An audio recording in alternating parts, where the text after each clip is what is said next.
அருணாச்சலேஸ்வரர் கோவிலில் சுவாமி தரிசனம் செய்வதற்காக பல்லாயிரக்கணக்கான மக்கள் திரண்டிருக்கிறார்கள்.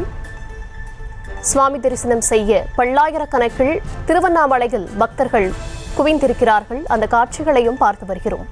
திருவண்ணாமலை அருணாச்சலேஸ்வரர் கோவிலில் சுவாமி தரிசனம் செய்வதற்காக பல்லாயிரக்கணக்கான பக்தர்கள் குவிந்திருக்கிறார்கள்.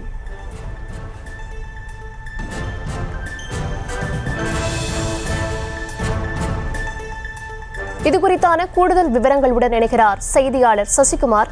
சசிகுமார், பக்தர்களின் வருகையை முன்னிட்டு பாதுகாப்பு ஏற்பாடு என்ன செய்யப்பட்டிருக்கு? பக்தர்களுக்கான வசதிகள்லாம் எப்படி இருக்கு? விவரம். வணக்கம் தர்ஷினி. திருவண்ணாமலை அருள்மிகு அருணாச்சலேஸ்வரர் திருக்கோயில் உலக பிரசித்தி பெற்ற திருத்தலங்களில் ஒன்றாக பார்க்கப்படுகிறது. அதிலும் குறிப்பாக ஒவ்வொரு மாதமும் பௌர்ணமி தினத்தில் லட்சக்கணக்கான பக்தர்கள் கிரிவலம் வருவது வழக்கம். அதுபோல் இந்த மாதம் ஆடி மாத பௌர்ணமியானது சரியாக 6:10 மணிக்கு தொடங்கி நாளை மாலை 4 மணி வரைக்கும் இந்த பௌர்ணமியானது இருக்கிறது. இந்த பௌர்ணமி சமயத்தில் அருணாச்சலேஸ்வரர் திருக்கோவிலுக்கு பின்புறம் அமைந்துள்ள 14 கிலோமீட்டர் மலையை சுற்றி கிரிவலம் வருவதற்காக லட்சக்கணக்கான பக்தர்கள் தற்போது கிரிவலம் வந்து கொண்டிருக்கிறார்கள். நம்முடைய ஒளிப்பதிவாளர் கார்த்திக் காட்டிக் கொண்டிருக்கக்கூடிய அந்த காட்சிகளை நாம் பார்த்து கொண்டிருக்கிறோம். அருணாச்சலேஸ்வரர் திருக்கோயிலுடைய 7ஆம் பிரகாரத்தில் அந்த தேரடி வீதியில் பக்தர்களுடைய ஆன்மீக பக்தர்களுடைய அந்த வரக்கூடிய அந்த காட்சிகள் ஏதோ கடலில் நீந்தி வருவது போல் அந்த காட்சிகளானது நமக்கு பார்ப்பதற்கு தோன்றுகிறது.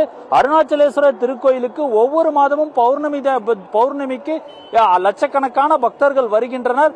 அதுபோல் ஒவ்வொரு மாதமும் பௌர்ணமிக்கு முன்பாக மாவட்ட நிர்வாகம் கிரிவலம் குறித்த முன்னேற்பாடுகள் குறித்த பல்வேறு நடவடிக்கைகளை மேற்கொள்கிறது.